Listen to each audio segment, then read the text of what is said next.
ছিল।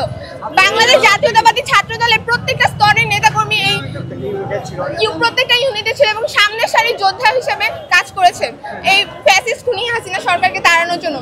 আর অনেকে বলতে পারে যে এটা হচ্ছে কিছুদিনের দীর্ঘ 17 বছর এই বাংলাদেশ জাতীয়তাবাদী ছাত্রদল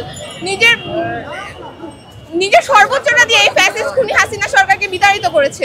এটা একদিনের ফল না, এটা দীর্ঘ 17 বছর আন্দোলন সংগ্রামের ফল। সম্পত্তি না, এটা মনে রাখতে হবে। জুলাই কারো বাপদাদের সম্পত্তি না, এটা আমাদের মাথায় রাখতে হবে। এটা সর্বস্তরের জনগণ এটার অংশীদার আছে। কেন শিশু থেকে শুরু করে একটা অনেক মহিলা থেকে শুরু করে পুরুষ বৃদ্ধ সকল স্তরের মানুষ এখানে অংশগ্রহণ করেছে। ওরা যে বলতেছে যে নিজেদের সংস্কার এদেশে, ওরা তো নিজেদের সংস্কার নামে নিজেদের পকেট ভরতেছে। এক কথায় সর্বস্তরে ওরা চাঁদাবাজি, টেন্ডারবাজি সকল প্রকার অপকর্ম করতেছে। সুন্দর একটি সুষ্ঠু নির্বাচন চাচ্ছি, যাতে সুষ্ঠু নির্বাচনের মাধ্যমে একটি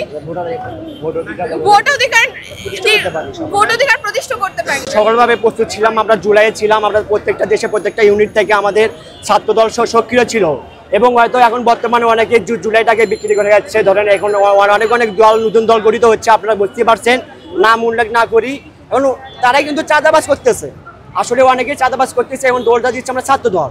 কিন্তু মানুষ জনগণ জানে আমাদের ছাত্রদল এবং বিএনপি কবে থেকে কি ছিল, জনগণের পাশে আছে এবং জুলাইয়ে ছিল কি না আমাদের সোশ্যাল মিডিয়ায় আমাদের প্রমাণ দিতে পারবে ছাত্রদল প্রত্যেকটা ইউনিট প্রত্যেকটা জায়গা থেকে সক্রিয় ভূমিকা পালন করছে কিনা।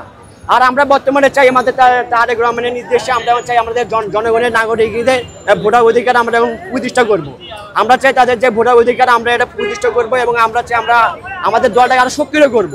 আমরা এখন চাচ্ছি না আমরা কিছু কিছু লোকের কারণে হয়তো আমাদের দলটাকে মানুষ দুর্নাম করতেছে, হয়তো অনেক জায়গা থেকে অনেক কিছু আছে ছাত্রদল নাম ভেঙে খাচ্ছে, এখানে তো আমাদের বিএনপি কোনো করার কিছু না। হ্যাঁ, সো আমরা চাচ্ছি আমরা দেশটাকে একটু সুন্দরভাবে প্রতিষ্ঠা করবো এবং দেশটাকে একটি চাঁদাবাজ মুক্ত এবং দুর্নীতি মুক্ত একটি দেশ গড়ব এবং তারেক রহমানের শহীদ জিয়াউর রহমানের আদেশে আমরা দেশটাকে উন্নয়নশীল করবো। বাংলাদেশকে একটি সুন্দর রাষ্ট্রশীল উন্নয়নশীল রাষ্ট্র হিসেবে বিশ্ব আমরা প্রমাণ করে দেখে দেবে ইনশাল্লাহ। আমরা ছাত্রদল সকলভাবে প্রস্তুত এবং আমি সকলকে আহ্বান করি যারা ছাত্রদল, বিএনপি এবং স্বেচ্ছাসেবক দল, যুব দল এবং অঙ্গ সংগঠনের নেতৃবৃন্দ আছেন, আপনারা সবাই নিজ নিজ দায়িত্ব থেকে প্রস্তুত থাকবেন আমরা যাতে আরো দলটাকে এবং শক্তিশালী করতে পারি।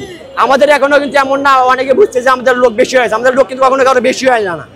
হ্যাঁ, আর এনসিপি তো আপনারা দেখতেছেন এটা নতুন একটি দল, জুলাইয়ের পরে নতুন দল করছে, এটা স্বার্থের জন্য তাদের দলটাকে করতেছে।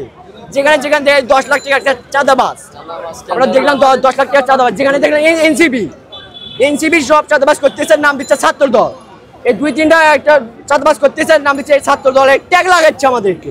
মানে এটা জনগণের কাছে বিভ্রান্তি ছড়াচ্ছে যে ছাত্রদল দুর্নীতি করে, কিন্তু না, ছাত্রদল দুর্নীতি করে না। আমরা ছাত্রদলটা ছাত্রও, আমরা চাই দেশকে শক্তিশালী করতে এবং দেশকে দুর্নীতিমুক্ত করতে এবং চাঁদাবাজি করতে এবং আমাদের যে ভোটার অধিকার এটা প্রতিষ্ঠা করতে। এবং ইনশাআল্লাহ আমি আমার ভোটার, আমি আমার জীবনের প্রথম ভোট ধান এসেছে দিব এবং আমি আহ্বান করতেছি প্রত্যেকটি নাগরিক আপনার সবাই ধান এসে ভোট দেবেন, তারেক রহমানের হাতকে শক্তিশালী করবেন, ম্যাডাম জিয়ার তারেক হাতকেও শক্তিশালী করবেন। এই বলে আমি আমার বক্তব্য শেষ করছি। আসসালামু আলাইকুম।